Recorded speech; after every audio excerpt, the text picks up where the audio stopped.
Alors, dans cette vidéo, nous allons voir comment résoudre un système avec les formules de Cramer. Ici, on nous donnait à résoudre le système suivant, x plus y plus 2z égale 5, x moins y moins z égale 1, et x plus z égale 3. Il n'y avait pas de y dans la dernière ligne, c'est pour ça qu'il y a un trou ici.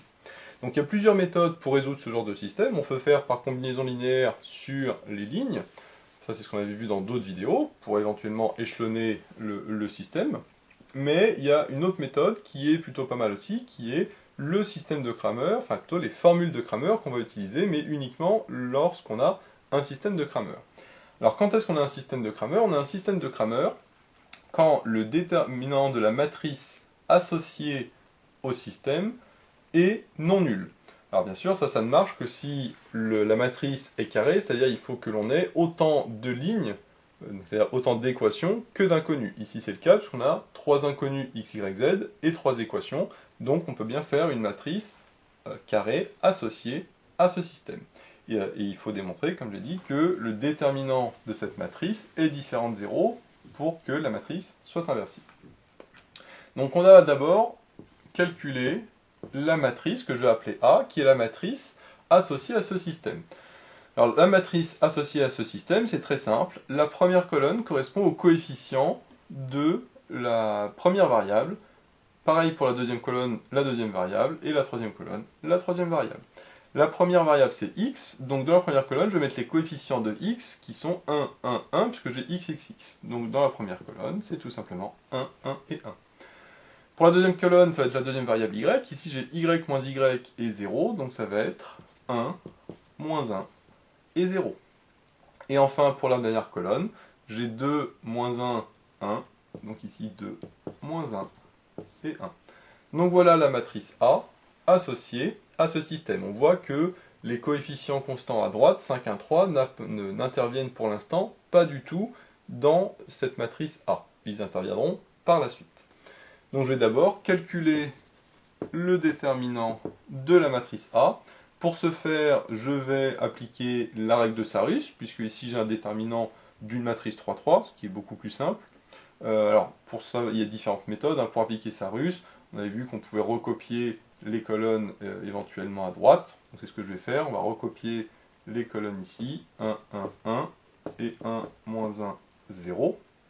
Juste les deux premières, ça ne sert à rien de mettre la troisième. Et après, on fait les trois diagonales, comme ça. Donc la première, c'est 1, moins 1, donc ça fait moins 1. Ensuite, 1 fois moins 1 fois moins 1, ça fait encore moins 1. Et 2 fois 1 fois 0, ça fait 0. Moins les trois colonnes, les trois diagonales, pardon, dans l'autre sens. Donc 2 fois moins 1 fois 1, ça fait moins 2. 1 fois moins 1 fois 0, ça fait 0. Et 1 fois 1 fois 1, ça fait 1. Moins 1 fois moins 1, ça fait moins 2. Moins 2, ça fait plus 2. Et ici, le 1 devient moins 1 à cause du moins devant. 2 moins 2, ça fait 0. Donc finalement, ça fait moins 1. Donc moins 1 est différent de 0. Ce qui fait que le déterminant de la matrice A est non nul. Donc je peux bien appliquer mes formules de Cramer. Il faut qu'il soit non nul, puisque dans la formule de Cramer, on verra que le déterminant de A est au dénominateur. Donc c'est mieux d'avoir un déterminant qui est non nul. Donc je remets ici la valeur du déterminant, on va s'en servir par la suite. On vient de voir que le déterminant était égal à moins 1. Maintenant, il va falloir que j'applique la formule pour trouver x, y et z, parce qu'au final, moi ce que je veux, c'est trouver x, y, z. Quand on demande de résoudre le système, c'est de trouver les valeurs des variables. Alors, le principe de la formule de Cramer, c'est le même pour chacune des variables. Ici, il y en a 3, mais pour y en avoir 4, 5, 6, 7, 8, le principe est exactement le même. X est égal à une fraction, avec au dénominateur le déterminant de A, et au numérateur le déterminant, je vais l'appeler A1, parce que X est la première variable, pour Y ce sera A2, et pour Z ce sera A3. Alors que vaut A1? Eh bien A1 est tout simplement la même que la matrice A, mais en remplaçant la première colonne par les coefficients qui sont à droite du égal. C'est-à-dire que A1, c'est la même matrice que A, mais je remplace la première colonne, parce que c'est 1, je remplace la première colonne par 5, 1, 3. Et par contre, les autres colonnes restent les mêmes. Et ici, 2, moins 1 et 1. Donc voilà que vaut A1. Pour A2, et ben, je remplacerai tout simplement la deuxième colonne de A par 5, 1, 3, et pour A3, je remplacerai la troisième colonne de A par 5, 1, 3. Le déterminant de A, je l'ai déjà calculé, c'était moins 1, donc maintenant il faut juste que je calcule le déterminant de A1.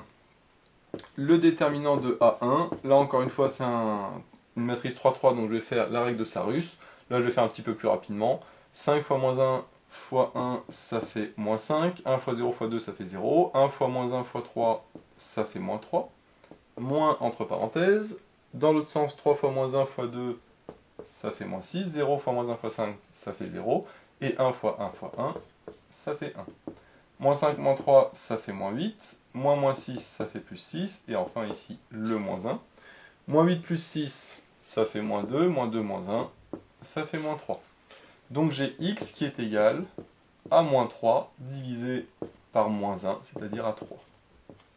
Donc voilà, tout simplement, la méthode pour calculer le x, et pour y et z, ce sera exactement pareil, on va le faire après. Mais comme on le voit, c'est simple, dans le sens où c'est juste le calcul d'une fraction. Au dénominateur, c'est le déterminant de A, mais que j'ai déjà calculé précédemment, puisque de toute façon, il fallait que je vérifie que le déterminant est non nul. Et au numérateur, c'est le déterminant de la même matrice, mais en remplaçant une des colonnes, soit la première, soit la deuxième, soit la troisième, soit la quatrième, etc., suivant la place de la variable dans le système. Je remplace la colonne correspondante par les coefficients qui sont à droite, qui sont ici 5, 1, 3, qui n'étaient pas du tout pris en compte au début de la matrice A, mais qui sont pris en compte ici quand je fais la matrice soit A1, soit A2, soit A3. Donc j'ai le x qui est égal à 3, je le mets sur le côté, je le mets sur le côté, on vérifiera bien sûr à la fin que les formules, que le x, y, z qu'on trouve, évidemment, est bien solution de l'équation. Maintenant pour y, ça va être le même principe, sauf que je vais calculer non plus A1 mais A2, puisque y correspond à la deuxième variable dans mon système. Donc là, il va falloir que je calcule A2, et puis le déterminant de A2. Donc A2, attention, il faut bien penser à reprendre la colonne 1, 1, 1 de tout à l'heure, et cette fois-ci, c'est la deuxième colonne qui est remplacée par les valeurs de droite, c'est-à-dire 5, 1 et 3. Maintenant, je vais recalculer que vaut le déterminant de A2, encore une fois avec Sarus, ça va être très simple. 1 fois 1 fois 1, ça fait 1. 1 fois 3 fois 2, ça fait 6. 5 fois moins 1 fois 1, ça fait moins 5.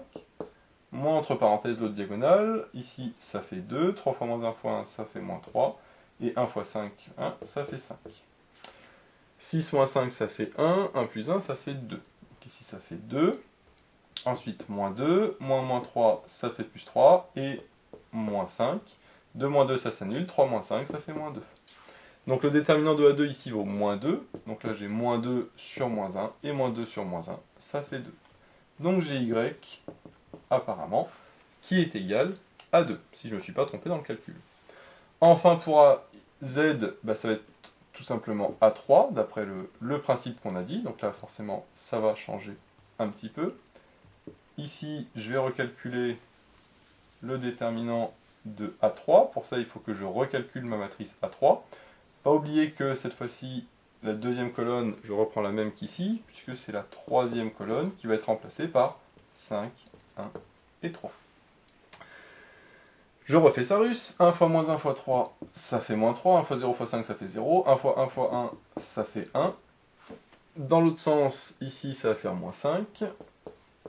Ici, ça va faire 0. Et 1 fois 1 fois 3, ça fait 3. Moins 3 plus 1, ça fait moins 2. Moins 5, ça fait plus 5. Moins 3. Moins 2 moins 3, ça fait moins 5 plus 5, ça fait 0. Donc le déterminant est égal à 0. Donc ici, j'ai 0 sur moins 1. Et 0 sur moins 1, ça me fait 0. Donc j'ai Z qui est égal à 0. Et donc voilà, finalement, j'ai trouvé ma solution, qui est 3, 2, 0. Donc je vais mettre finalement, x est égal, ce que j'appelle grand X, le vecteur x, y, z, c'est 3, 2 et 0. Et ça, c'est l'unique solution de mon système. Alors comment on sait qu'il y a une unique solution? Parce que le déterminant est égal à moins 1. C'est-à-dire que le déterminant est non nul. Donc si j'écris ce système sous forme matricielle, j'ai grand A fois x, avec x qui vaut x, y, z, qui est égal à b, avec b qui est égal à mon vecteur de droite. Et puisque le déterminant de A est non nul, A est inversible, donc je peux multiplier à gauche et à droite par A-1. A-1 fois A, ça s'annule, ça me fait X égale A-1 fois B. A-1 et B étant uniques, A-1 fois B est également unique, donc finalement, c'est pour ça que j'ai une unique solution. En revanche, si j'avais un déterminant nul, à ce moment-là, ce qu'on a vu dans le cours, c'est que j'ai soit une infinité de solutions, soit aucune solution. Et à partir du moment où mon déterminant est non nul, avec le petit raisonnement ici, je vois que j'ai une unique solution, et en effet, j'ai bien une unique solution, qui est 3, 2 et 0. Alors on peut vérifier rapidement que cette solution est bien correcte, puisque là, il y a quand même pas mal de calculs, donc si on s'est trompé à un moment, le problème c'est que la solution en fait n'est pas bonne. Alors on peut d'abord vérifier la dernière parce que c'est la plus simple, x plus z est égal à 3. Bah oui, 3 plus 0 ça fait bien 3. Ensuite, on peut regarder la deuxième, x moins y moins z est égal à 1, donc je fais 3 moins 2 moins 0, 3 moins 2 ça fait 1, 1 moins 0 ça fait 1, donc c'est bien bon. Ensuite, si je fais x plus y plus 2z, 3 plus 2 fois 0, hein, x plus y plus 2z, c'est 3 plus 2 fois 0, 3 plus 2 ça fait 5, 5 plus 2 fois 0, ça fait 5. Et en effet, c'est bien égal à 5. Donc, le vecteur 3, 2, 0 est bien solution du système, et comme il y avait une unique solution, forcément, c'est l'unique solution du système que je cherchais à résoudre. Donc voilà, comme on le voit, c'est un petit peu long de faire le système de Cramer avec les formules de Cramer, parce que ça implique de calculer des déterminants. Ici, c'était plutôt rapide, parce que c'est des déterminants 3, 3. Quand c'est déterminant 4, 4 ou 5, 5, c'est beaucoup plus long, donc c'est pas forcément évident. L'intérêt, c'est que c'est uniquement des applications de formules, il n'y a pas à faire des combinaisons linéaires sur les lignes comme on fait d'habitude, ce qui fait que ça fait moins de calculs au niveau des lignes, mais ça fait des calculs de déterminants. Donc après, à vous de voir ce que vous préférez comme solution pour résoudre le système. Ici, comme on avait un 0 ici, et en plus que des x sur la première ligne, de faire avec les combinaisons linéaires, c'était très simple aussi, donc là on aurait pu le faire sans problème. Donc il n'y a pas de bonne ou de mauvaise solution, hein. C'est vous qui voyez ce que vous préférez. L'important c'est d'arriver au bon résultat, et on vient de vérifier que le résultat était bien bon. Donc voilà. Par contre, attention à bien penser que le déterminant de la matrice doit être non nul pour pouvoir appliquer le système de Cramer. Si le déterminant est nul, on est obligé de passer par la résolution, par le système avec les combinaisons linéaires sur les lignes pour trouver l'espace engendré par le système. Ici, ce n'était pas le cas, hein. On a un déterminant non nul, donc on peut bien appliquer les formules de Cramer. Donc voilà, j'espère que cette vidéo vous sera utile. N'hésitez pas à vous abonner pour être au courant des nouvelles vidéos qui sortiront. J'ai mis le lien dans la description vers l'énoncé de l'exercice, ainsi que vers d'autres exercices sur la résolution de système. J'ai également mis le lien vers la page Tipeee où vous pouvez soutenir Méthode Math. Et moi je vous dis à bientôt pour de nouvelles vidéos.